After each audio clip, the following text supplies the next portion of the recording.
Testing 1, 2, 3, 4. Test.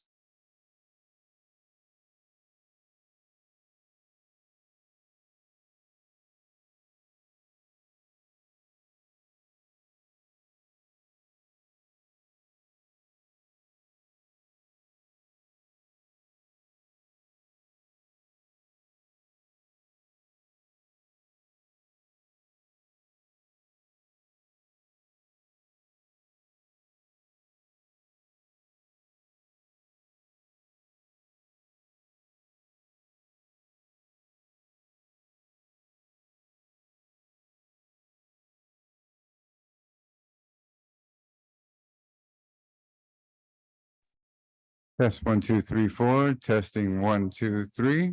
Test 1, 2.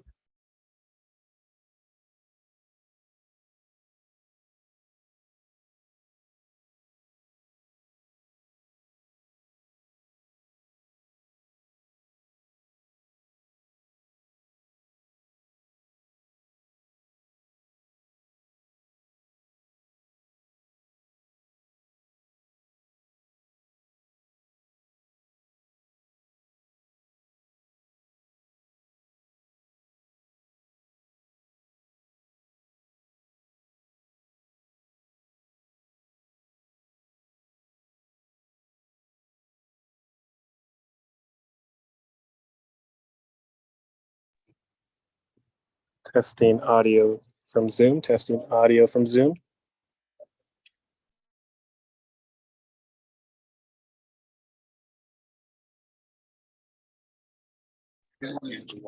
Testing Zoom participant. Testing Zoom participant.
Good morning. The meeting will come to order. Welcome. The third public meeting of the Palm Springs Development Project Management Team is now in session at 9:33 a.m. I am Scott Atkins, the Director of the West Valley Education Centers for College of the Desert. I will be leading these meetings on behalf of the college. My co-chair is Robert Rauscher, Director of the Palm Springs Development Project for the Moss Companies, the college bond and construction management firm. At this time, Ricardo, will you please call the roll? Here. Rita Lamb, Here. Scott Atkins, Here. Robert Rauscher, Here. Tania Porras. Here. Thank you. Please stand and join me for the Pledge of Allegiance. I pledge allegiance To the flag of the United States of America and to the republic for which it stands, one nation, under God, indivisible, with liberty and justice for all. Thank you. You may be seated.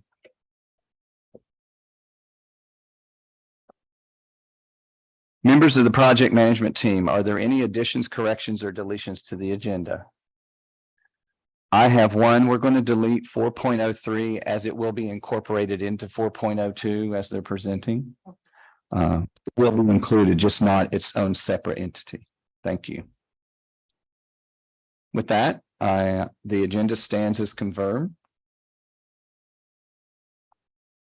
Now 3.01, public comment. Now's the time for public comments. The Board of Trustees directed that all meetings of the project management team be public, subject to the Brown Act. Public comments are welcome. The public may participate in person by email, or by email to psdp-pmt@collegeofthedesert.edu during the meeting and submit it for record during public comment, or by using the raise the hand function in joining the Zoom link. There's a time limit of 3 minutes per person. All comments must be submitted or brought forward prior to the end of the public comments section. Are there any public comments via Zoom? Okay, we have one in person. Please approach the mic. Introduce yourself. You have 3 minutes.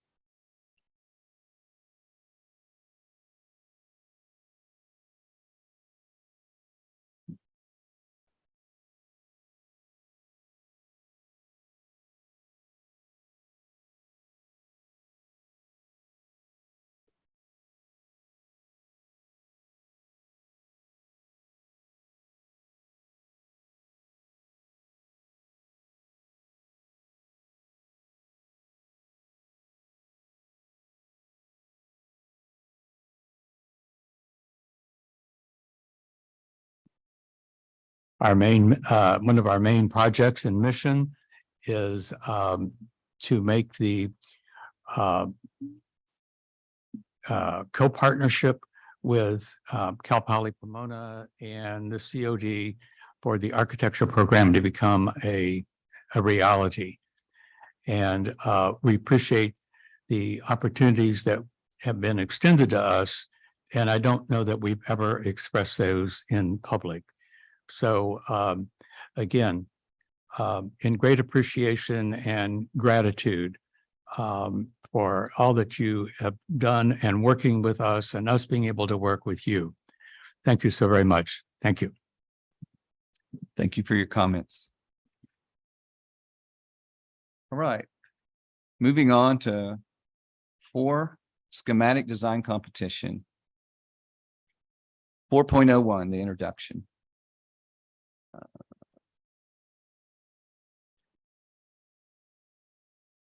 As you know, as you can see, some of our presenters will be coming virtually, and we are modeling what the Palm Springs campus will be, having people all over the nation Zooming in today for this meeting, and we really appreciate that. As a way of introduction into the schematic design presentation today, we go back to the guiding principles of the Palm Springs campus. The college went through a thoughtful process of determining principles of design that would reflect our students, our community, educational goals, and the design and natural elements that are unique to our valley. This campus will be, one, centered on the student, which goes beyond our traditional view of students. Our learners may utilize one session, one weekend, one series, all the way to getting degrees and certificates. This campus will also be oriented to the local surrounding community, not only in the educational and economic sense, but also in supporting the social, cultural, and health and wellness aspects of our community. This campus will be highly flexible, finding spaces that can morph into other spaces according to the different educational methods and modalities. This campus will be conscious of the desert environment, making use of the beautiful mountain views, creating spaces for indoor-outdoor usage, utilizing materials and structures that are resilient to the heat, but reflecting some of the best weather during the season the world has ever known. This campus will be energy efficient with respect to sustainability, modeling and revealing this throughout the campus.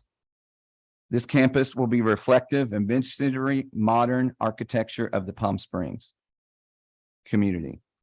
It'll use the design, materials, indoor-outdoor learning, and the desert environment as well. One example of best practices that College of the Desert reviewed was Austin Community College Accelerator, redesigning the student experience for the 21st century learning, creating flexible, open, and engaging spaces where learning happens everywhere. Various learning modalities takes place simultaneously within a space that accesses state-of-the-art technology.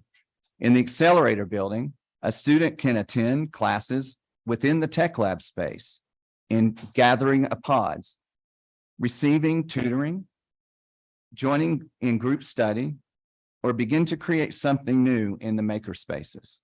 All of those happen within the flexible spaces of this accelerator. So then we actually go to some of the inward moments of the accelerator building. This houses both flexible and fixed spaces depending on the learning environment, from general education to our unique signature programs. As you see here, the accelerator building will have flexible class spaces, technology labs, even room for PACE technology labs and the testing labs, as well as all of those other supportive spaces for students, both academically and for their student success. In addition to the academic and student support services, these specific signature programs will support various industries throughout the Coachella Valley. Looking at these three for digital arts and media,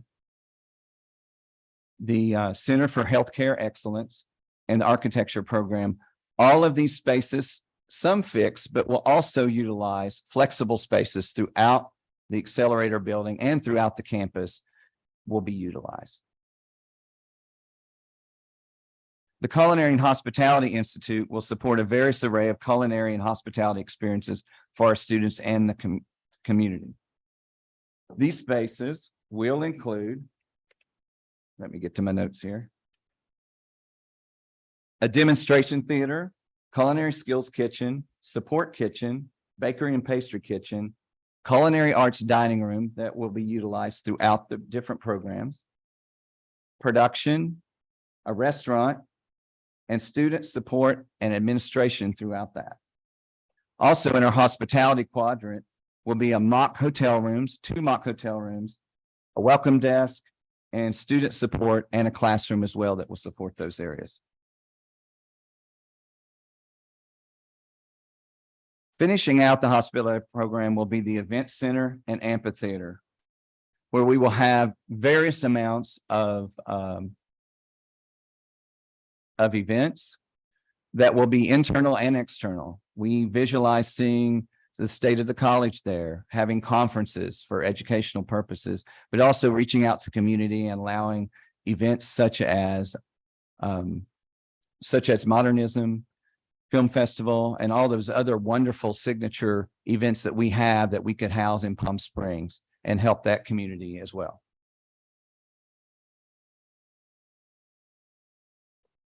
Let's not forget the CUP, the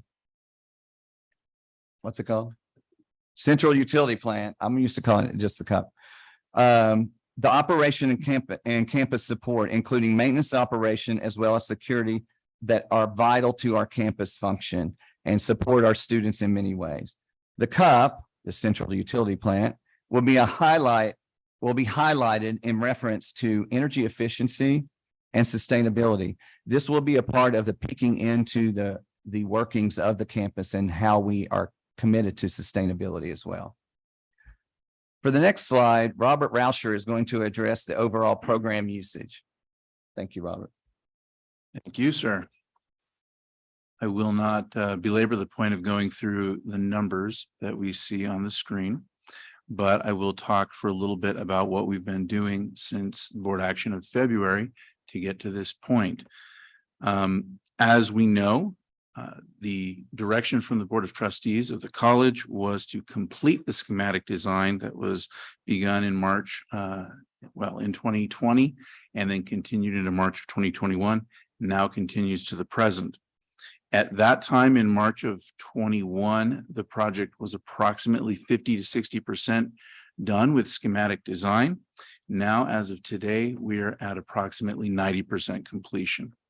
Now, you're going to see some changes, some evolutionary changes in the plans that you look at today, compared side by side to the March 21 scheme, which we're not going to do today. You would see some cosmetic differences, but I want to talk about why those differences now exist.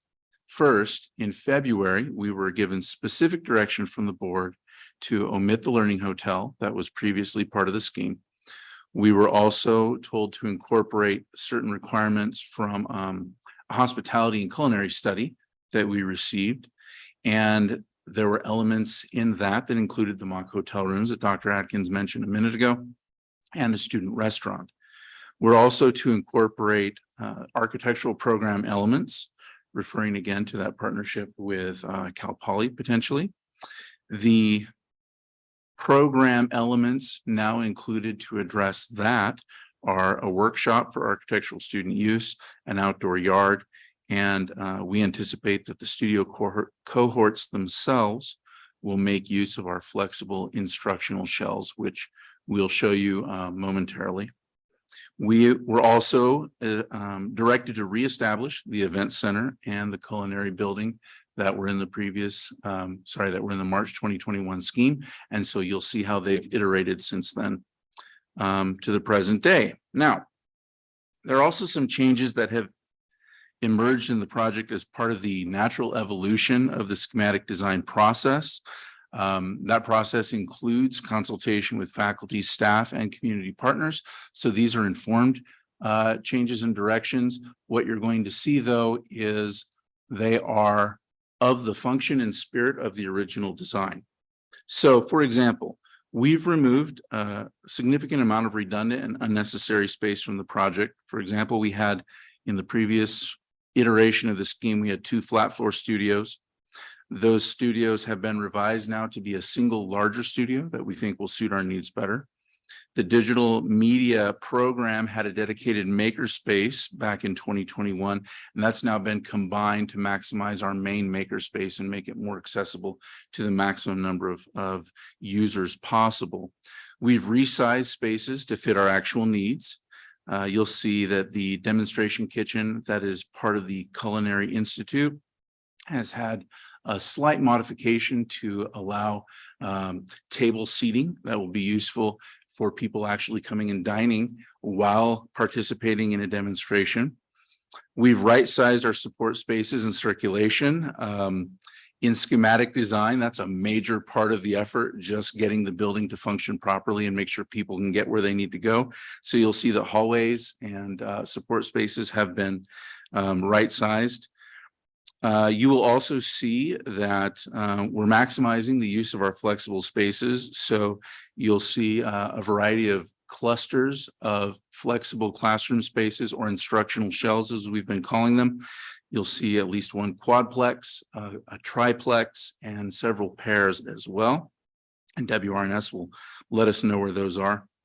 We've also made some thoughtful moves regarding the project's infrastructure. For example, we know now that all of our solar photovoltaic arrays will fit on the roof of the building, so we don't need to use carports to house or host PV panels. So that's of benefit. And we've also centralized our central utility plant so that underground utility runs can be perfectly efficient. We've introduced some new spaces into the project that were not previously identified in the 2021 version of the scheme, but they were contemplated and discussed even earlier than that. So you will see what I mentioned before, the architecture workshop to support the architecture program. You will see a couple of science labs to support our healthcare education. You will see a bakery and pastry kitchen, which is obviously integral to the culinary program and a major part of modern culinary instruction. And you will see those mock hotel rooms to support our hospitality program. Along with that, finally, we've completed our student services. We've actually added the elements that we need to make the campus fully functional, including a student clinic, a rather robust cafe, and the typical suite of counseling functions that we need as well. So as I get ready to turn this over to WRNS Studio, I want to just make a note to remind everybody the project is designed to serve our students and our community. It is informed by faculty, staff, industry partners, and our subject matter experts. It addresses the college's current needs while being adaptable for the future. And that's a really critical point. More important than that, though, it provides opportunities for learning everywhere. And WRNS is going to really talk about that in earnest. So I'll turn things over to them. By way of a quick introduction, Brian Shiles, the design partner for the project, is going to be speaking to us along with Mitch Fine, also a partner with WRNS and the day-to-day project manager. Kayleen Kulesa and Daniel Johnson, both senior designers with WRNS, will be walking us through various portions of the presentation. And Debbie Waters is on hand. She's the lead programmer for the project, and she'll be able to answer any specific detailed questions we have should the need arise about the program. So without further ado, members of the PMT, we'd like to present to you the current schematic design for the Palm Springs campus. We'd like to invite you to feel free to interrupt, ask questions, make comments, take notes. If we can be interactive, that's great. If not, we'll definitely do a big tranche of questions and answers at the end.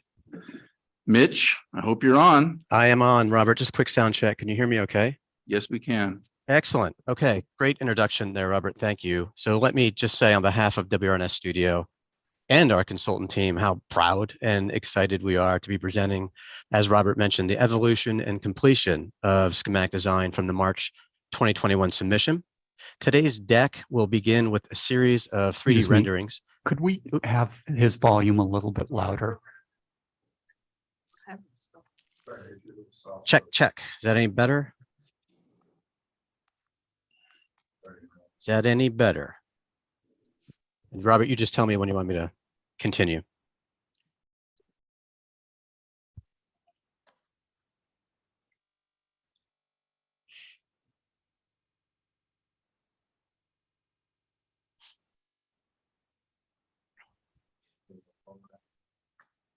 While we're at it, Mitch. Yeah.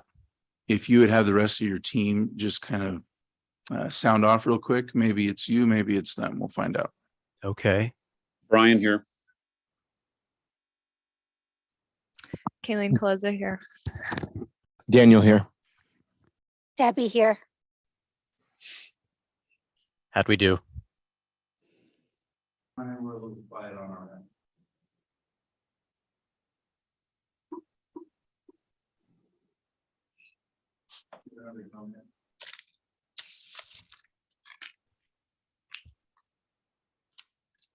Mitch or Brian, give us a mic check.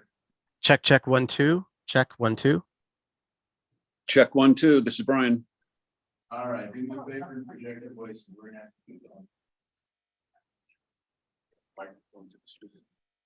Now we can't hear you very well, Robert. Okay, can you hear me Oh, now? There, that's Got it good. now. That's good. Good. So we hear you good. Can you hear my voice okay? We can hear you. Try to speak a little louder if you can, and we'll just move forward. Okay. So picking back up where I left off, I'm going to just provide a quick overview of what everyone's going to see today. So today's deck will begin with a series of 3D renderings that will provide the overall, what we call look and feel of the campus and provide a good sense of the massing and composition and materiality of the architecture, as well as a sense of the landscaping and site design. Following that will be a series of site plans that show each building's position on the site and some reasoning behind their placement. That section will then be followed by another series of site diagrams that describe the various modalities of cars and bikes and pedestrians and how they make their way into and through the campus. Following those diagrams will be some very high-level floor plans that provide an understanding of the departmental relationships. We've also developed some cross sections, which is like slicing horizontally through the buildings to provide a sense of the heights of the buildings and some key relationships. And then we will culminate on describing the sustainable strategies incorporated into the project and how these strategies can really inspire learning at the campus and building scale. So let me just pause there. Did that sound okay in terms of volume? We're still having challenges in-house on our end, but the stream is working. So let's go ahead and proceed, and we will Okay. be on the edges of our seat here. All right, just interrupt us if for some reason the sound becomes an issue. So I'm going to now turn it over to Brian. Okay, thanks, Mitch. Thanks, Dr. Atkins. Thanks, Robert. What a great introduction, thorough, and really speaks to the culture of what we are all endeavoring to make out of this place. So really wonderfully done, and thanks for that. Makes my job pretty easy. So what we're going to do is, as Mitch said, we're going to start with a tour around the building from the exterior. And I'll be pointing out some of the major features, but then Daniel and Kayleen are going to dive into the plans and describe the organization of the building in further detail. And you should be able to trace back to all the pieces and parts that Dr. Atkins referred to and see them unfolding and organized in the project. So without further ado, let's go to the first slide. And I will say one thing about where we are in the process. We're at 90% schematic design, which means almost done. And so what's coming next after this phase is called design development. And that means that this basic organization and look and feel that you folks are about to see with comments, et cetera, we will be developing the material palette, the colors, refining the details, refining the landscaping, really refining the student experience. What we have here is an overall organization, a response to context, a response to Palm Springs, response to the streets around, an organization of the learning environments. From a kind of functional standpoint, we will be developing the overall look and feel and experience in the next phase. So with that, let's dive in. Next one. My screen is not changing. Yeah, Daniel, do we have control over that? There we go. Okay. Okay, so we are literally going to tour around the building. So this first shot, we are facing west, facing the mountains. Our backs are to Farrell. And this is the main entry to the campus, sort of halfway between Baristo and Tuckwitz. And what you're seeing here is what we hope is a very welcoming, gracious entry that starts to frame the mountains in the background. But it's a welcoming and gracious entry, very much in the idiom of desert modernism, and a modernism that we hope we are pushing forward in this campus. And you'll see that sort of unfolding. You're also getting your first glimpse here of what has been called on the team and at the college, the super roof. And the super roof is an overall organizing piece of the campus, and it's there for identity. It's there to make place. The roof covers everything on the campus except the event center, which you'll see a little bit later. And the roof is both performative in that it provides great shade for exterior learning spaces. Again, it's very much about identity, as you'll see as we move around the campus, that the roof is an overall organizing, and we see it organizing device, and we see it as gathering. So the campus and its constituent pieces are gathering underneath what really is a kind of great tent out here in this environment. So again, we're driving in off of Farrell here, and let's go to the next one. This next view, we're moving a little bit south on Farrell, and I'll fill dead airspace because I think we have a little bit of a lag. There we go. We've moved south on Farrell, moving down towards Baristo. And what we're seeing here is what we feel is a really wonderful sort of window to the community. We are proposing to move the existing bus stop, which is on Farrell, a little bit north of this spot to about this spot that you see in this image, and provide an entry into the campus from the Farrell side and a great window right through the campus to the main campus space, which is on the west side, which you'll see in some subsequent slides. What you're also seeing in this view, Robert mentioned the quads, some of the major flexible learning spaces. What you're seeing on the second floor there is a kind of great bay window facing out to the community, and that bay window connects right to one of those quads, and we'll see that in plan a little bit later. Let's go to next. So now we're looking northeast with our backs to the high school here. Baristo is to our right. And this is where the super roof really makes a gracious porch entry to the south. So from the corner of Baristo and Farrell, you would see this great porch, and you can see that it gathers up the mobility hub. So many students will be arriving, at this great porch. And what you're seeing under the porch as well is really the heart of the Accelerator, the tech space, which is a sort of beating heart of the whole campus.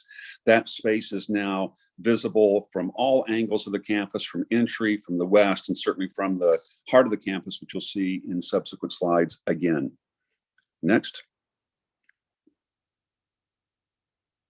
We're going to move.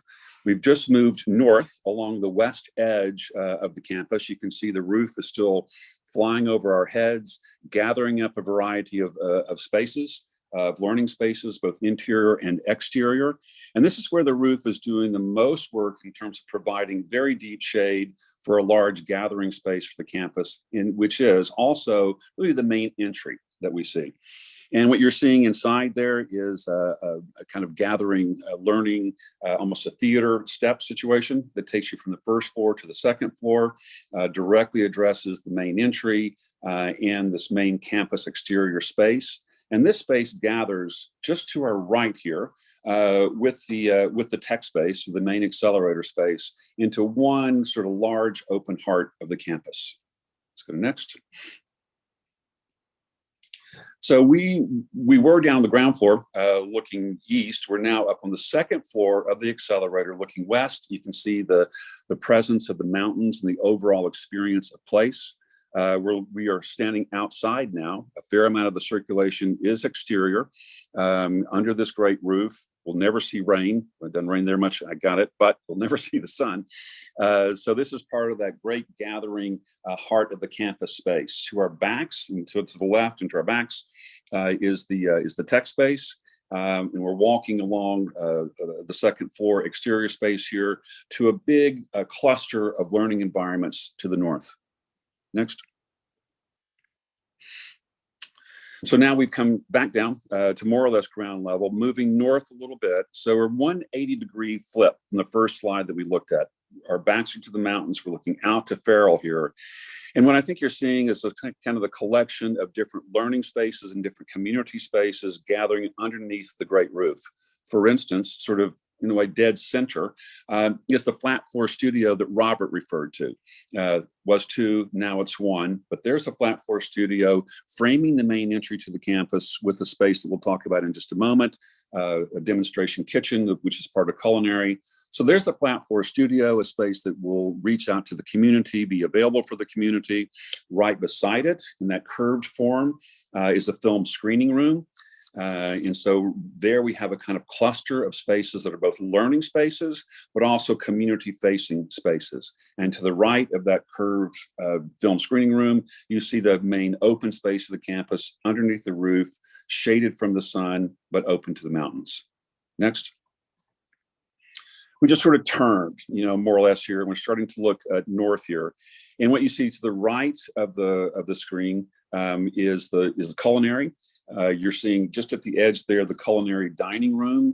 And then we're looking straight into an exterior dining breakout plaza, event space that really joins with now to the left, the main events building, which moved from previous iterations from the kind of center of the site up to the corner of Tahquitz and Farrell. So it has a great presence for the community and a very prominent kind of place. And it's kind of the punctuation point at the end of the campus here. And you can see it's organized, the event center is organized with a great porch that joins with the amphitheater, which looks west to the mountains. And that porch joins with this exterior space beside culinary.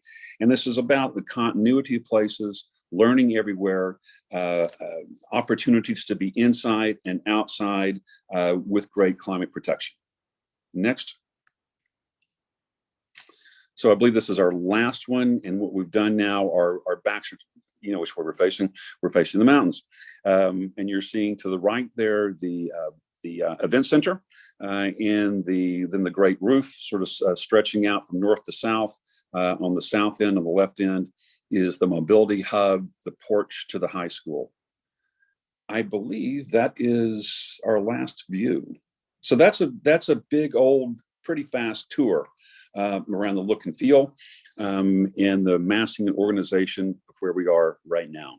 I think I'm passing this to Kayleen, I believe. To Daniel. I'm sorry, to Daniel. Bumbled. Next, please. So I'm going to run us through a little bit of the site Before plan. Leave this section, could we just talk a little bit about the 3D images? And maybe if I could go back, that slide right there, this is really helpful to kind of understand what's going on, especially as we look at the Farrell frontage there. Looking at the building south of the event center and north of the Accelerator, I'm assuming this is the Culinary building. We had talked the last couple of meetings about the service areas that front on Farrell. What it appears for the Culinary building is we've got basically a wall facing the street.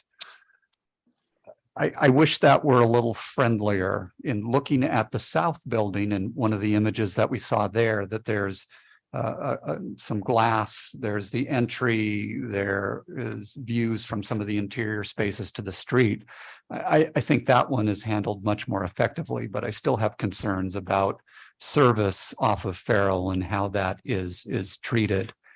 One of the other questions I have in looking at shading, if we could go back right there, for example, where you've got the perforations in the roof with the slats, and I forget the proper architectural term for them, joists or slats. It looks like they're oriented to screen from the south-facing sun. But keep in mind, in terms of how those are oriented, you've also got the west-facing sun in the afternoon. So just thinking about the perforations in the roof and sun control, I think that's a very important thing. And Mayor, you had mentioned how important sun control is, not only for the glazing, but also in any perforations that you have in the roof. So just a couple of comments there. And then finally, just making sure in those illustrations, the pedestrian walkways, either along Farrell or coming from the parking lots, we'd want to make sure that we have shade trees along those to help shade pedestrians. So just a couple of comments on the 3D images. Thank you. Thank you for those. Great comments, actually. Yeah, I'm laughing because I have in my notes those 3 prompts to ask about later. So I love it. You're getting right to it. Tell you what, I will say one response to one of those items regarding the loading. You're absolutely right, Flynn. We think that the southern portion of the building is a little more successful, a little more developed at the moment. And we've already asked WRNS to look at additional transparency and opportunities to really downplay that wall. Capture the loading space that we need for hospitality and culinary, but make sure that we don't present a cold shoulder along that portion of the building. So, thank you. And sorry to interrupt, Daniel. All good. I All part interrupt of the Daniel all the conversation. time. He'll be okay. I'm fine. All right, guys. Shall we continue? Yes, please. Awesome. Let's do it. All right. So I'm going to just go through sort of a graphic exercise of what Robert described earlier about how we ended up where we are on the site from a site planning perspective and the scope of the project. So what you're looking at is the project as of March 2021 at our 50% schematic design phase. Just a little bit of orientation, even though the parts and pieces have changed. We have the Learning Hotel, which is number 1. Number 2 was the Event Center, as Brian described, used to be in the center of the site. The Culinary Institute is number 3. Number 4 is the main Accelerator building. 5 is our amphitheater. 6, the Mobility Hub. 7, the Central Utility Plant. 8, the M&O and Service Yard, the Maintenance and Operations Building. And 9 is the Palm Springs Cultural Center. And I'll walk you through how all of this has changed up to this date. So next, please. Quick reminder, Daniel, if you can really belt it out for us, that'd be Will great. do. How's that? Is that better? Yeah. All right. Okay, so the first thing that happened was the Learning Hotel was removed from the scope per board direction on February 16th. So as you can see in the graphic, that whole portion of the site was cleared out in terms of the scope architecturally. Next, please. In its place to bring presence to Tockwitz and Farrell, the Event Center and Amphitheater was moved to that corner, which helps complete the project from north to south. It addresses the Tockwitz and Farrell corner and puts an active and civic use on that prominent corner. Next. Another effort that we did was out of efficiency and user group meetings and in terms of just better planning was to combine the M&O and CUP building, again, for efficiency, functionality, and we were using the M&O building to buffer any sound transfer from the CUP, from the Western community. So we're trying to work with our acquisitions to make all of that work together so that it's a very quiet campus. Next, please. Oh, and I had one question regarding the CUP building. Is that a learning building also, or is that just equipment and, is that going to be a learning for students? I wasn't quite sure on that. Yes, it will be an opportunity for students to learn and to peek in. It is designed for there to be more available space in there to be able to look at those things. Also, we're hoping to make it more of an iconic thing to where people will be attracted to it, to be able to look at it and see what's going on. But that is a whole part of our sustainability program, to where we would want people to come in and look. We would, and I think what they do now is they can have students come and look at that, but it would be a part of, students could actually look at it and be a part of their training as well. Okay, thank you. Next, please. And so all of that allows us to arrive to the new site plan, where you see all of these parts and pieces assembled in the new organization. So again, just to orient everyone, number 1 is the Accelerator. It has not moved. Number 2, the Culinary Institute also has not moved in this location. 3 is the primary piece that has moved, the Event Center, which is now, as I said, at the corner of Tockwitz and Farrell. The M&O and Service Yard are more centralized and combined and on access with the main entry. And then we have the Mobility Hub still in this location on number 6. And again, for reference, contextually, 7 is the Palm Springs Cultural Center. And those little red arrows are all of the primary entrances to all of the buildings on the campus. Next, please. So I want to walk you through a series of site diagrams to talk about some of the dynamics on the site, mostly about circulation and pedestrian access. This one is about vehicular access and circulation. So we have loading off of Farrell, as recently described, as well as in the service yard for the M&O and CUP building. and that you can see that in purple. In the little red circles indicate where we have vehicular drop-offs. So we have one at the Event Center, one near the Culinary Institute, and it's several near the Accelerator building, and one off Baristo. We also have primary vehicular access through the main Farrell entry drive, which is where we hope everyone will be coming from. But we also have secondary access routes from Tockwitz and Baristo. And then you can circulate around, of course, all of the various parking areas that we have. Next, please. Also, to promote, a variety of ways of getting to the campus, we have a series of bus stops. So as Brian mentioned, we are proposing moving the bus stop that is further north off of Farrell down to closer to the Accelerator. And we have the mobility hub at the furthest south of the page. You can see those two icons, and a very short walk all the way from the Baristo drop off all the way to the event center is about a 4-minute walk. So pretty walkable campus, and all underneath that super roof. Next, please. Similarly, we know that people love biking in the beautiful weather that we have in California, and specifically Palm Springs. So we have dedicated bike lanes that we are planning throughout the project that will be separated from traffic, and a series of bike parking areas for everyone to securely secure their bikes. Next. And again, about walkability, this is supposed to be a very walkable campus, and we're providing a lot of opportunities for that, multiple access points. And this is just to show in the most remote locations of the parking area, how long it would take to get to the main entrances of each of the facilities that are being provided on the campus. Next. And off to Kayleen.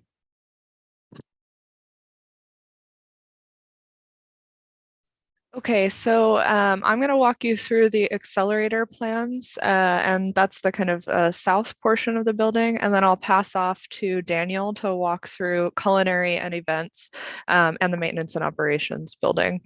What you're going to see in these images peppered through is also a series of sections. So that's a slice through the building that shows the experience of what that building will be. So I'll explain to you where those cuts are and what they're showing, what we're trying to show through those, the experience of what those spaces are. On all of these pages, you'll also see a legend on the side, which may or may not be visible for you to read, but the same colors will show up on all the plans. So everything in the kind of deep orange color is the student commons. Everything in the red is student health. Then we have a beige color for student academic support, a yellowy color for instructional classrooms, a peach color for Center for Excellence in Healthcare, and then the hatch is for architecture. That's the yellow with the stripes on it, and a blue for digital media and radio, and then gray for building support. So on the right-hand side of the page, you have the level 1 plan, and on the left-hand side of the page, you have the level 2 plan. So what you're also seeing is the red arrows are indicating entrance to the building. So from the south portion of the building, if we're looking at the right-hand side of the page, just generally how the project's organized is that the kind of main entry is in the central space where you have the red arrow coming in just north of that accelerator and technology lab. All of that is shown south in orange. You enter right into the main stadium stair, and you're kind of supported by the cafe just to the north of that, and some of the other student commons and student services spaces to the south. All the way to the south end of the project, we have the student health clinic. And then to the Farrell side of the project, which is all the way page right in the blue, is the big chunk of the digital media and radio program. All of the program is centered around the central space underneath of the super roof, the indoor-outdoor space, and accessed along a very clear north-south spine of circulation that gets you from learning zones on the south to learning zones on the north of the accelerator.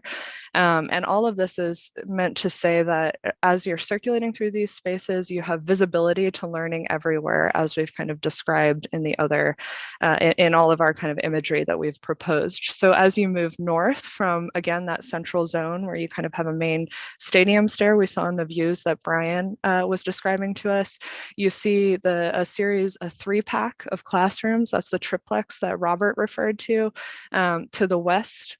And then to the east would be kind of a learning environment, the maker spaces and the wood shop associated with the architecture program. All the way to the north on level 1, you're seeing the egg shape that Brian had pointed out in the renderings as well, which is part of the digital media and radio program, and it's the film screening room. And also to terminate the north end of this is the flat floor studio, that large instructional classroom. So thinking of this as kind of event spaces that are framing, large spaces that are framing and activating this kind of learning spine that's going from north to south and centered on this central hub. As we move up to level 2, as a broad overview, you're seeing a lot of the yellow that's kind of coming through here. And that's most of the major learning spaces and always packaged together in either these duplexes, as Robert described, the triplex or the quadplex, which you're seeing all the way to the north. The other items that you're seeing is this kind of peachy color, which is the Center of Excellence for Healthcare. And those are our lab environments, our simulation labs and kind of skills labs, which are also prominent learning spaces and opportunity for visibility into the happenings that are inside there. So again, on the second level, as we are similarly doing on the first level of the project, keeping this north-south spine through the project, we're also completing that as a second level, such that the technology lab and in the accelerator is a double height space. You can stand on that mezzanine and see into all of the learning spaces to the east of you, and then also see out to the mountains to the west of you. So take advantage of learning on the right-hand side and then the great westerly views on the left-hand side of the page. Next, please. So now you're seeing this black line show up, which is indicating that we're going to look at a section cut through this building to understand the experience of it. So click next, please. So here we have a section cut through the technology lab, which is on the left-hand side of the page, and then that mezzanine that I just described, where you see those folks standing on the kind of balcony condition, and the lab space to the right-hand side of that. So you're seeing that somebody could participate in the technology lab, this big grand double height space, 35 feet to the ceiling, and also be seeing to their right-hand side learning going on in those lab environments. What you're also seeing as we move page right is some of the digital media art spaces, the TV studio in particular, with the height clearances that it needs to effectively accommodate that program. Next, please. And click next. So now we're going to look at another section cut. You can see we're moving up north in the project from south to north. So now we're cutting through this central space where you kind of see this big stadium stair. So next, please. So now we've kind of moved north in the project. We're north of the technology lab and looking right into that central outdoor space underneath of the great shade of the super roof. So you're seeing these kind of tree-like structures that are holding up this super roof and creating this large expansive shaded space for outdoor learning. You're again seeing this motif of the balcony condition or the mezzanine level, where somebody is kind of standing on this space on the second level, but still able to visually participate in what's happening on the ground level as they're circulating across the second level, looking at learning to the right and the mountains to the left-hand side of the page. You're seeing underneath of in the kind of indoor portion of this, you're seeing the large stadium stair that gets you up to the second level and is a very open space for lounge, cafe, learning environments, group study, all different kinds of engagement and activity around this kind of central hub to the project. Next, please. And so this is just recalling this so we can kind of see it in plan, again in section, and now looking at where we just were. So that section was through this space. Now we're looking back at the building into that central stair, seeing the mezzanine level come across. So there's layers of activity and opportunity to see learning everywhere and to participate in all of these different kinds of indoor and outdoor environments on the project. Next, please. And next. And so one more click as we're moving north. So now we're cutting through, we're north of the main central hub. We're cutting on the lower level through the triplex classrooms and on the upper level through the quadplex of classrooms. So if you click to the next slide, please. So here you're seeing we'll read this from left to right, you're seeing those instructional shells, the triplex on the ground level. You're seeing beyond the ground level, we're still underneath of that super roof, and you're seeing that film screening egg, the kind of rounded shape, with an exterior terrace on top of that. So this is a great opportunity to have kind of a learning porch on the second level that recalls the experience of the main central stair, but in a more formal environment for maybe an outdoor class is happening up here, an impromptu learning environment, or an event might happen in this space. Also on the second level, this is kind of an exterior space underneath of the super roof, and then the interior space as we move right is showing a small flex classroom and a large flex classroom that combine into either 2 classrooms and or 4 classrooms as needed. So large flexibility to accommodate many different types of learning and events that might happen in this space. And underneath of that is the kind of large makerspace component to the project that has presence and visibility to Farrell, such that as folks are coming down Farrell, there's a great presentation to also see learning happening on the inside of this building. Great. I have a question. Thank you so much for your clear presentation. This is probably a question for Dr. Atkins. So the film and communications in the radio, is that all going to be moved from this central campus over to there, and that's going to be the new center? I wasn't sure about that. Yes, there will be opportunities throughout the district for certain Okay. classes. Okay. So it will still be spread out, but currently now our film program is in digital design and production are on the Palm Springs campus, even though they have offerings throughout the district. I see. And so also, but physically the radio station part will move over there as well, even though again, they have different types of opportunities. And this modality, using different modalities, we assume that some students will be working on different campuses on projects and then would culminate in the Palm Springs campus to do certain things. So yes, they will be centralized to that, but there will still be opportunities throughout the district. Great. And I was thinking specifically of the radio communications, because I know you had that temporary building on Palmview. You know, there was the KCOD radio station. So this is going to be an epic home for it. So that's great. Yes. Anyway, I just wanted to clear. And we'll be able to approach different, you know, instead of the traditional radio station and radio broadcasting, we'll be able to do streaming, podcast, and all that stuff. Okay, good. Thank you. Thank you. I'm sorry for the interruption. No worries. Okay, next.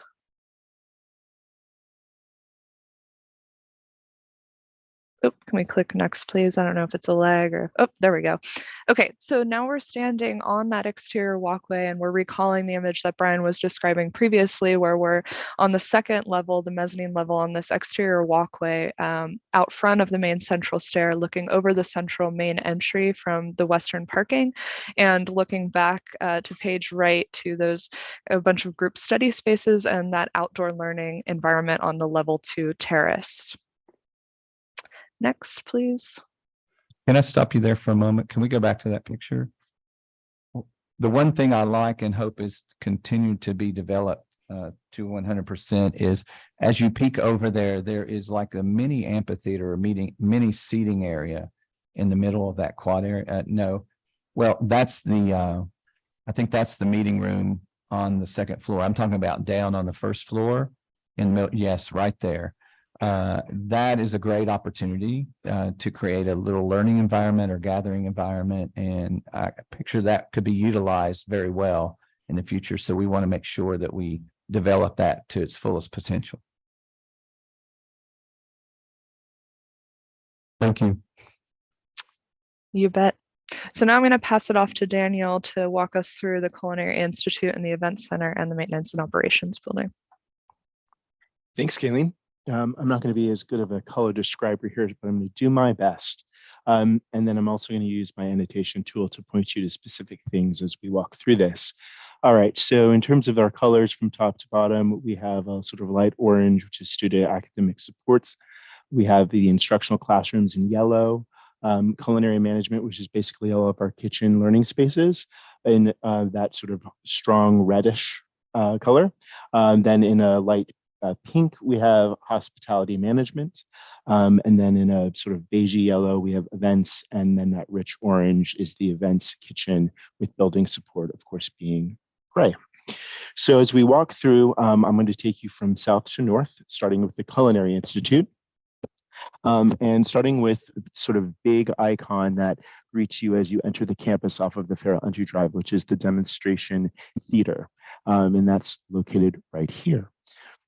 So it's access from the exterior, so it's inviting to the community. You don't have to technically enter the main entrance of the Culinary Institute to access it. So it's open, inviting. It can be used for a variety of events. And it's very visible on the campus, especially from the entry experience.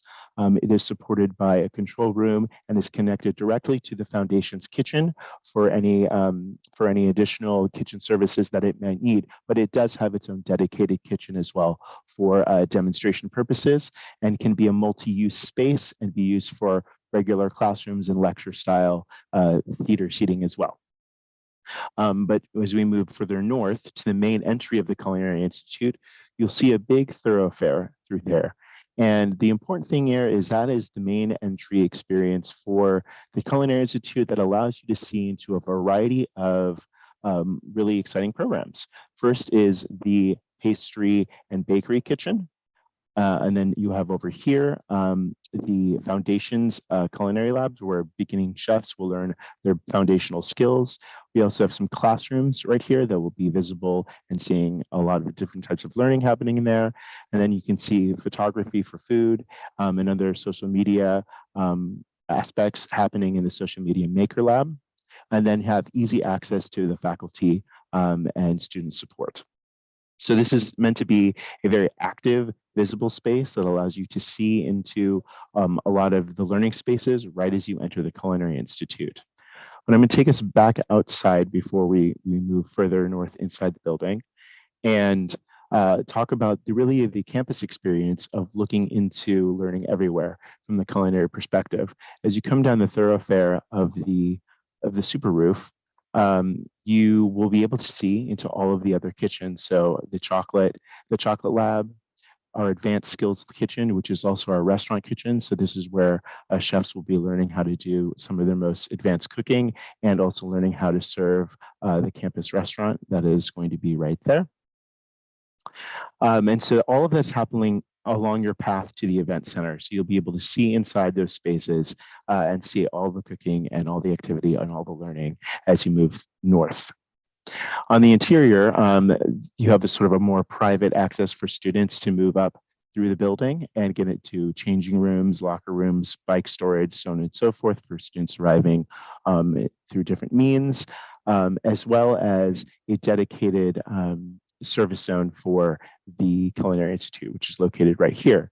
It is shared with, and we'll get to it in a moment, a loading zone for the event center as well. So this is a loading precinct that services both buildings.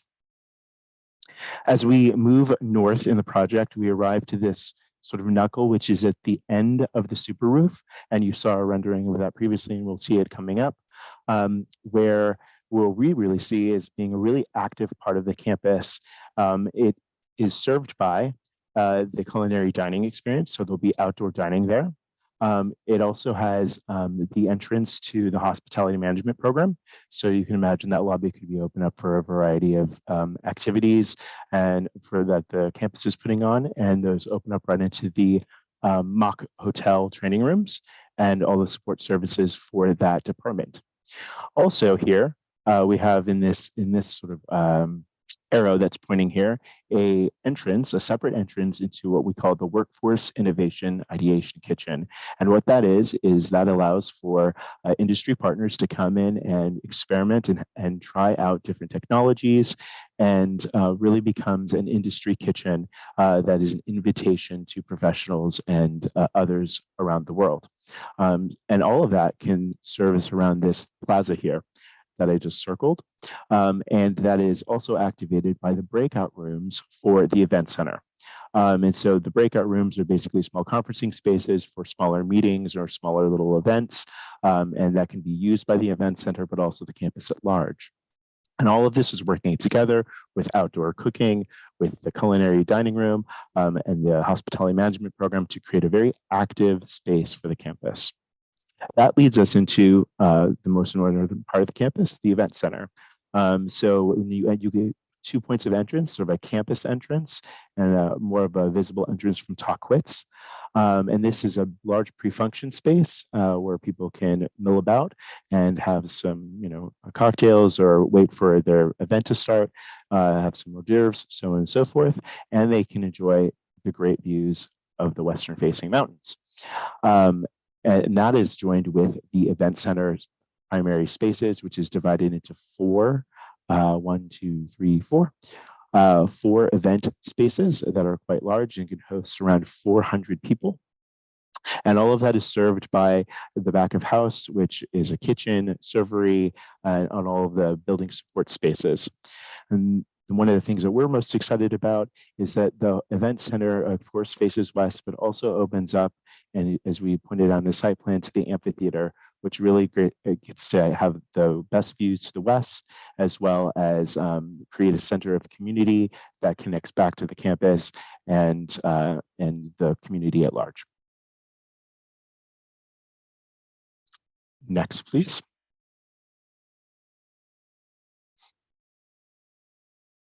And this is looking at that breakout plaza. So I'm not going to repeat too much here since Brian did a good job at orienting everyone, but since we just went through the plan, we have culinary dining happening right here. It spills out into outdoor dining and the plaza space, which can be multi-use.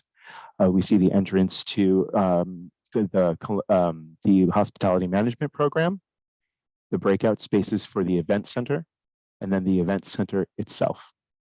So all of these, again, are working as a sort of event precinct that terminates the end of the super roof. Next, please. And then last but not least, the camp. Hi there, I am Rita Lamb, and I just wanted to add, not from you, it's your presentation is wonderful. And this is probably a question for Dr. Atkins. You were mentioning, people coming from all over the world for this, to this demonstration kitchen. So what, I don't get that. Why would they fly in? In other words, it's an international site for. Part of the programming would to be bring in world-renowned chefs to do demonstrations, not only to work with our students, but also help our students support that type of an event. So for instance, if we had, well, we'll just say Wolfgang Puck came in and did a full weekend, it would be people from the community, maybe people coming in and visiting, but also our students would be able to not only help organize the event and be a part of that learning, but be able to interact with like a world-renowned chef. I think that's brilliant. And I was thinking that I buy bags of salad at Trader Joe's, so I do not cook. So this is not my area. So that explanation was very helpful. But on a girls' weekend, I was dragged to, I think it was Greystone or north in San Francisco. And they did a demonstration on how to make lemon bars, and the place was packed and it was so much fun. So, in addition to not just having the students, but opening it up for those kinds of events. Thank you for explaining that, because I wasn't quite sure how that worked. I just snapped the bag and eat the salad and then. I don't think they'll be just So, snapping bags in yeah. this Culinary Institute, Great. thankfully. So So- I'm not, this is not my. But I do expertise. appreciate your enthusiasm. Okay. That's exactly the type of event Yeah, that that's this great. is designed for, is Okay. to bring in not only people from outside, but have our own community members be able to come in and have a long weekend of learning how to do Italian cooking and Right. at the I end love of that. having I a love celebration. that. Great. Great. Thank you.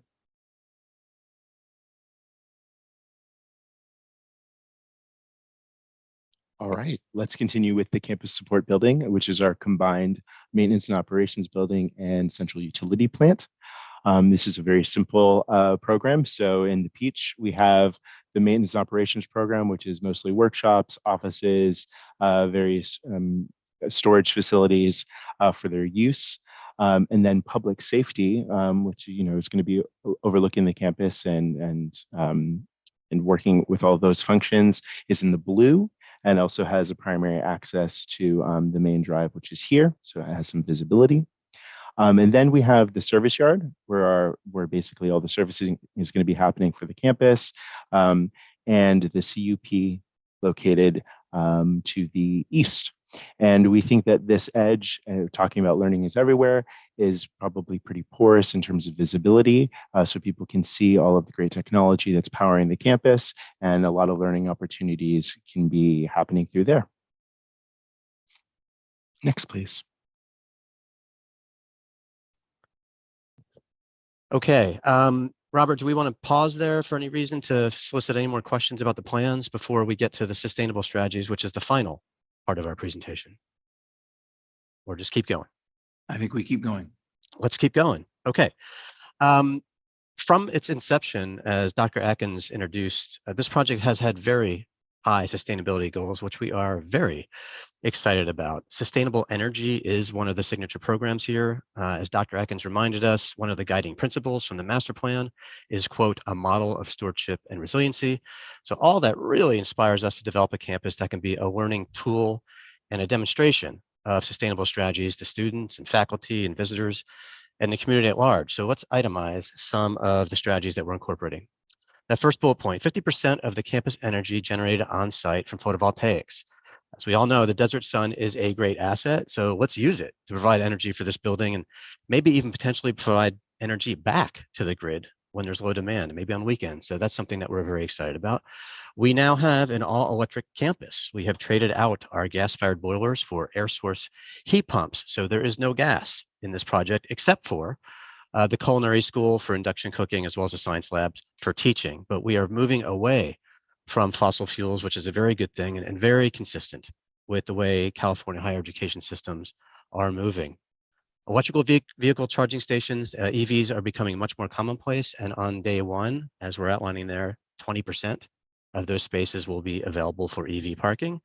We intend to have a lot of high efficiency plumbing fixtures that'll provide us 45% indoor water savings. We are going to be typing into a recycled water connection under Baristo for irrigation on the campus. Oh, I think I skipped over one there. 50% of the landscape dedicated to native and adaptive plants. So really developing landscapes that promote reduced water usage. Stormwater capture and reduced heat island effect, really relevant for the parking lot design. California code requires all new parking lots need to be shaded by 50%. So there will be a lot of trees on the parking lot, which will also visually help soften those fields of asphalt parking. 95% construction waste diversion, that will really come more into play downstream once we get a general contractor on board. And then LEED Gold baseline. For those of you who don't know what LEED means, that means leadership in energy and environmental design. That is essentially a sustainability rating system that is administered by the United States Green Building Council with various levels of achievement, the lowest level being certified, which is still very good. And then there's silver, and then of course gold, which is even better. And as we mentioned there, we are striving for its high level, which is platinum. Okay, next slide, please. All right, it is one thing to develop a new campus that incorporates all of these sustainable strategies, but it is quite another to develop a new campus that educates everyone about them. And this is really what this campus is all about at its core. The entire campus is pedagogical, not just the interior learning spaces. One of the central narratives of the project is this notion that learning takes place everywhere on this campus, inside, outside, and all the spaces in between. Now, you're not really meant to read all of this on this slide, and in an odd way, we almost thought that, that was a good thing, since it really demonstrates how many visual lessons around the campus are being offered. But we can take a quick run through. We're going to blow up some of these and go through some of the possibilities. So let's begin outside. Next slide, please. Okay, first, we're envisioning what we're calling a learning path that could tour through the campus, and that path would be populated with plaques, signs, and diagrams describing many of the sustainability strategies being used. And so let's have a little fun here and pretend a little bit of a day in the life. So imagine arriving on campus by car. It's a busy day, and one would park by the Cultural Center, Camelot, in the lower left-hand side. You'd walk by that central plant and you'd read about what it means to have an all-electric campus and possibly how much carbon COD is sparing the atmosphere. You can then, this came up earlier, yes, you could then glimpse inside the central plant and see colorful diagrams and labels explaining how air source heat pumps even work in a very user-friendly way. And yes, you could even go inside the central plant and tour through it as well. So we imagine a lot of glazing both inside and outside that building. Now imagine continuing to walk east to the right, and then you'd learn about how landscaping retains and treats stormwater, and maybe how many gallons a year COD is sparing the underground stormwater system. Continue walking, and then you'd learn about the trees I had mentioned and how they provide shade for 50% of the parking areas to reduce that heat island effect. There will be signs describing the recycled water line and the barista that I'd mentioned, again, tapping into that line for irrigation. There'll be signs denoting electrical vehicle parking stations and bike parking lockers that Daniel had mentioned, and directive arrows to public transit. Another sign could educate you about the native and drought tolerant plantings. So maybe yet even more stats about how much water COD is saving annually. And then before entering the building, you would feel the shade under that super roof that Brian and the team had mentioned, and you could read about maybe how many tons of refrigerated cooling are being saved annually by passively shading the entire west facade of the building and really mitigating that setting desert sun. So that's just some of the opportunities just walking through the site. Now imagine we walk into the building. Next slide, please.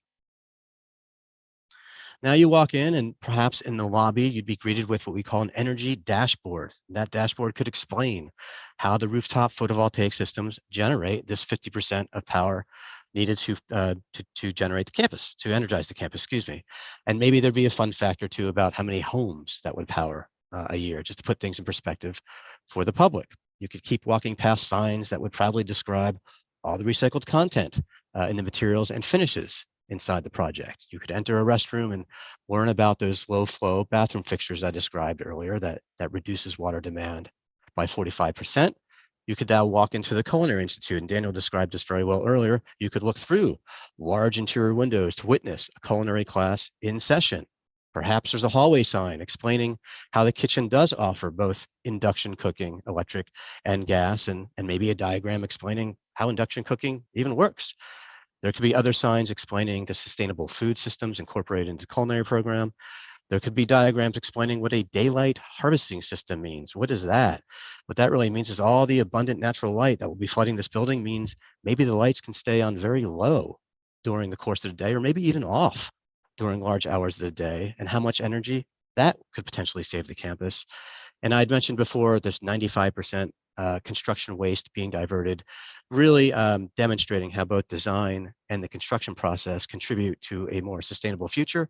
So imagine there'd be a sign that talks about that somewhere. So all those things and more, I will just conclude by saying once again how excited and inspired our team is, not only to develop all of these sustainable strategies, but also to speculate on fun and inventive ways to educate everyone about them. We're very proud to reiterate how the College of the Desert is really walking the walk when it comes to a commitment to resilience and really thinking about how this campus impacts future generations and the planet. And I believe that is our last slide. There we go. Thank you very much for your presentation. I just had one comment. I recently attended the SCAG conference, which was the Southern California Association of Governments, and there were 6 award winners for climate and sustainability. And one was a city, I believe it was in the San Fernando Valley. It might have been Pacoima, but it was an area a town that had lots and lots of cement and not many trees and not many, with a lot of capacity to break up the heat. And so they won an award because there was this like a ground topper, like a paint that reflected the heat. And after a year after the putting that all on the cement, they did the study of the temperature, and it was like a 15-20% reduction. And that was significant in terms of the energy costs for the buildings, surrounding buildings. Anyway, it was wonderful. And I had never heard of that. And the other thing was Helen Tron, as the mayor of San Bernardino community, won an award because they transitioned all their vehicles to electric.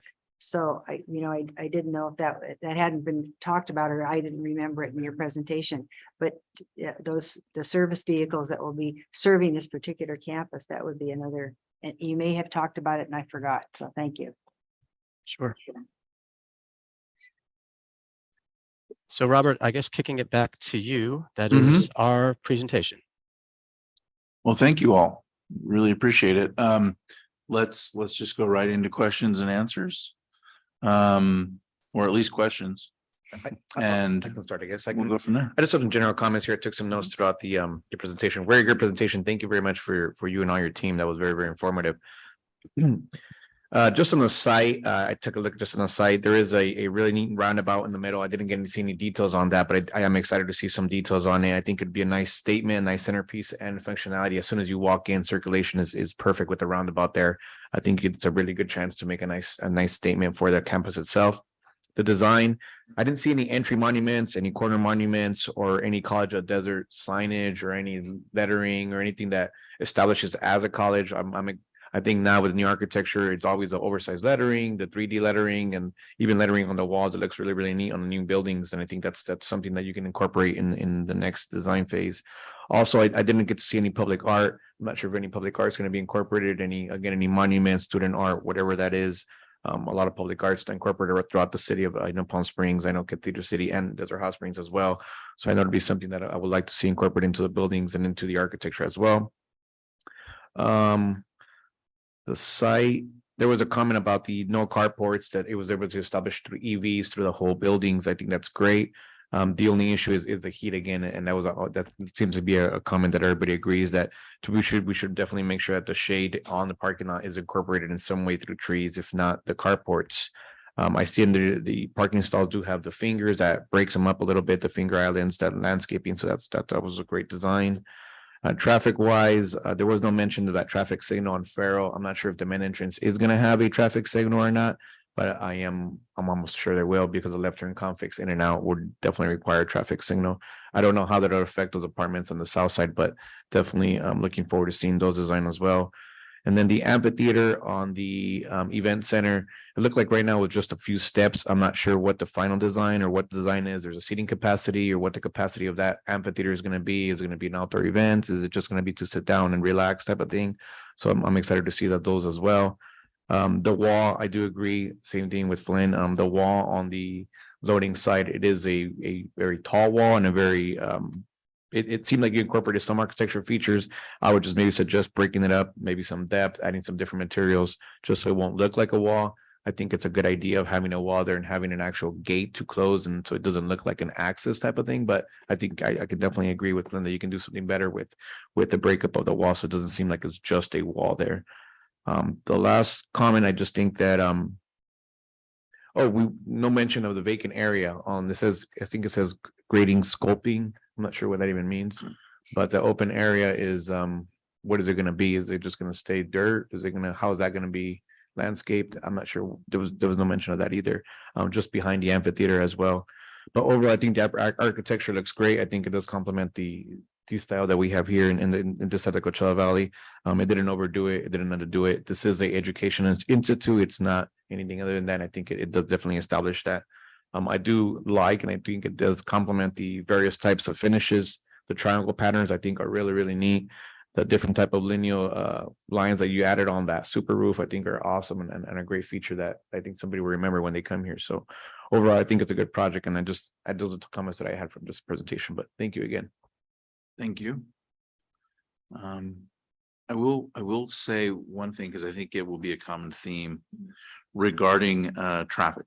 And this impacts parking, it impacts access in and out of the site. We are embarking on an updated traffic study so that we can understand everything that surrounds that particular issue, including whether or not a traffic signal is needed at that midpoint entrance on Farrell. So to be perfectly honest, that study will most likely extend past the end of the schematic design phase, but it's one of the things that I'm paying a great deal of attention to. The other thing, actually, in terms of studies that we're looking at is understanding how the sun is actually going to interact with this roof. So we're doing a series of internal solar studies as well, so that we can understand how we maximize use of the photovoltaic panels, make sure that we've got sufficient shading in the parking lot, make sure that the super roof creates the outdoor spaces that we wanted to create. So there are a number of things going on still behind the scenes to address some of the technical items that we're looking at. Okay. I just had a question about, I'm always concerned about the heat factor. I've lived here for 43 years and and it's just getting more extreme, if that is even possible. And yes, evidently it is. If misters are ever a thought, I was an elementary school principal, and that was always a question for the parents, if we could afford to missed the lunch area. So I didn't know if that had been talked about or that was a possibility, as long as we talked about recycling the water and that kind of thing. So anyway, just a thought. Yes, there are a lot of outdoor spaces where people can gather. If it's 120, nobody wants to gather there. So Yeah, absolutely. We won't use the recycled water for the misters, though. That would be a little unpleasant.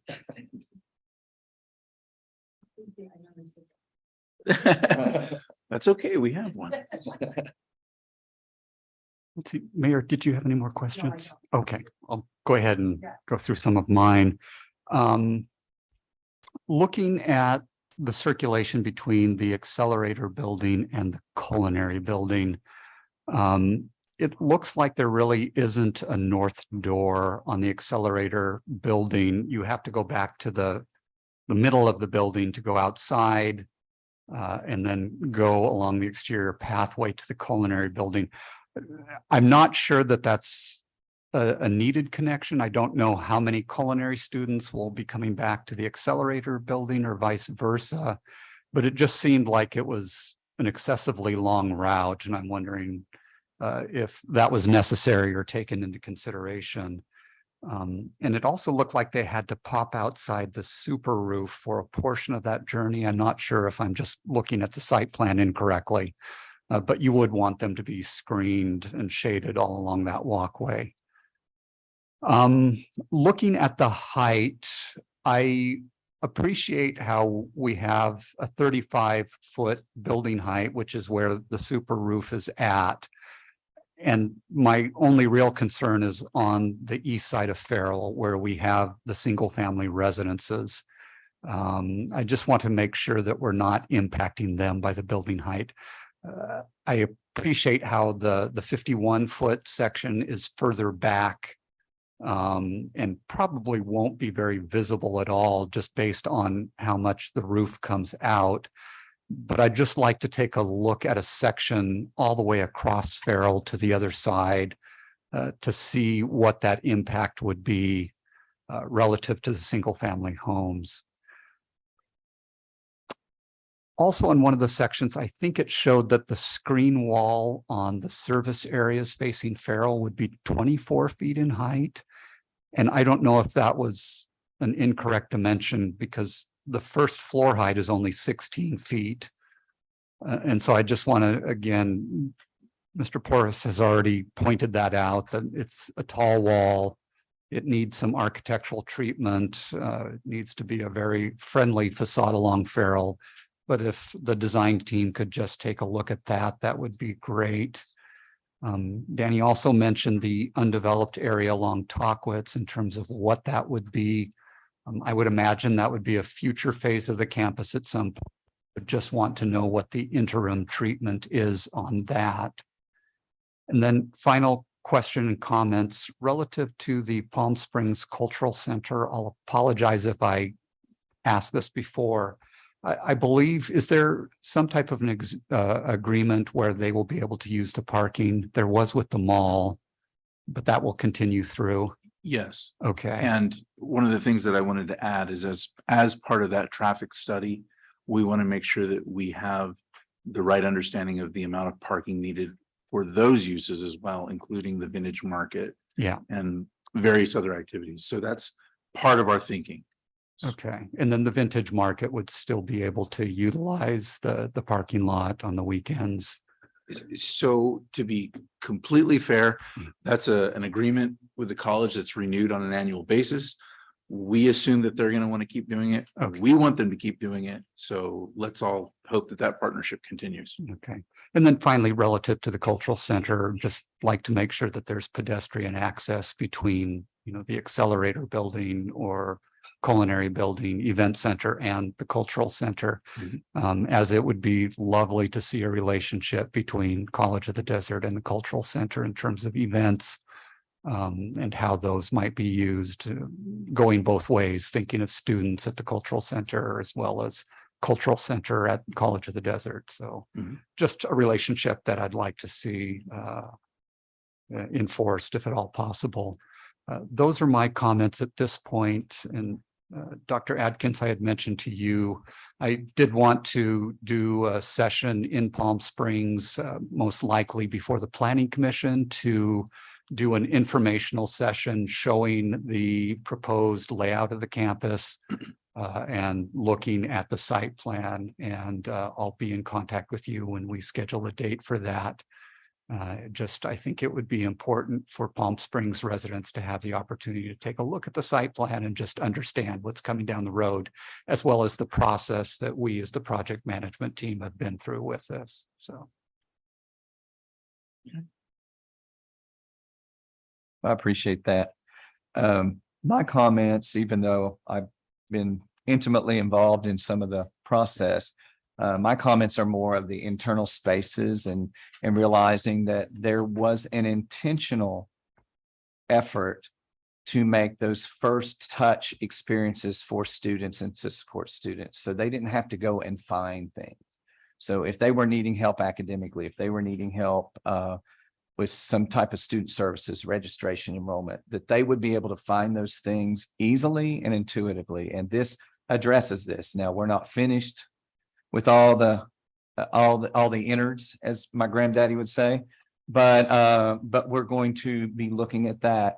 I also like how instinctively that second touch is more of instructional spaces, and then that third touch is sometimes you have to go beyond that to get to something like the TV studio, which needs more privacy, needs more of all that. So I really appreciate the way in which it's been developed to have that student first, then moving into the classroom, then moving into those specific areas that are specialty areas that are more fixed, and showing how it's flexible. I especially love what they've done on the second floor with that open area that has like a little mini amphitheater as well, and then it's connected to that 4 pods. I see a lot of potential, as they spoke about in their presentation, a lot of potential for what I would call mini conferences, where we could bring a group of people in and be able to fluctuate through there, maybe even a mini healthcare conference where they could then walk down and do the simulation labs. I see a lot of connectivity and special events, special conferences, working out and moving out into the industries where industry partners can come in and utilize that space, utilize our own staff and faculty to be able to grow in their industry as well. So those were the things that I get excited about as an educator. Maybe, all the architects get excited about those big, broad, and I think it's a beautiful campus, but I have to say that those are some of the things that are really resonating with me as we walk through this process. I will not add a lot because I think you've all covered most of the points that I wanted to make actually. But I will say that I'm excited about that last cluster of slides that WRNS showed us regarding learning happening everywhere. We know that this campus is going to be fully wired up. Every space is going to have the ability to teleconference and share video and things like that. So any form of instruction that could possibly happen anywhere would be captured, would be something that could be live streamed, something that could be recorded and used later. So the opportunity to be able to use so many modalities for education, for instruction, that seems to be the real strength and heart of what we're working at here. And I'm very pleased to see that through all the various iterations that we've worked through, that core concept is still firmly intact. If we're ready, we can start talking about next steps and towards the end. Okay. Let's go for it. Very good. So the first thing that we're going to do after we wrap up today's meeting is we're going to incorporate the feedback that we've gotten from all of you. Thank you very much. Along with that of faculty, staff, industry partners, our subject matter experts. That's all going to be happening in the next few weeks. We will simultaneously finalize the schematic design for presentation at our June meeting. So we anticipate that we'll see more views. We'll see interior views. We'll have a better understanding, especially of some of these dramatic double height spaces and things like that, that really orient people once they're inside the building. And I think that based on some of the feedback we're hearing here, we're probably going to put a little bit more information out regarding the potential for future phases. And we're going to be very careful about how we do that. We know that the last round of CEQA documentation, environmental impact report that the college approved allowed up to 330,000 square feet of development here. We're not going to lose that. We're going to retain our options for the future, but we need to be very thoughtful about how the colleges and the community's needs continue to develop over time. So that's also on the table. We will be holding a preliminary meeting with the Division of the State Architect to review the schematic design with them and prepare for a lengthy process working with them to get this project approved for construction when the day comes. We will also be in parallel continuing our coordination efforts with the City of Palm Springs, particularly with the engineering department. And I'm excited about the opportunities to interact with the planning group as well. So that's a wonderful development. And then, of course, by the end of June, we will be moving directly into the next architectural phase of design for the project, design development, and continuing to move forward to create construction drawings and eventually hire contractors to get shovels in the ground. So that's all to come. For now, I think we probably want to talk briefly about our next meeting in June and then wrap it up. So I'll do that. Our next meeting will be on Wednesday, June 15th, 2023, June 14th, 2023, where we will review the final schematic design presentation in preparation for the Moss companies to finalize documents based on the board direction. As with all our meetings, those presentations will be posted on the project website and on the College Board Docs page with the agenda prior to the meeting. You can access the project webpage from the college website homepage at the bottom by clicking Bond Measures B and Measure CC, which takes you to the bond website, where you can access the Palm Springs Development Project page by clicking Palm Springs, where you will see the information and the agenda. So if there's anything else, do you have any further requests or anything for the agenda coming up? Oh, thank you.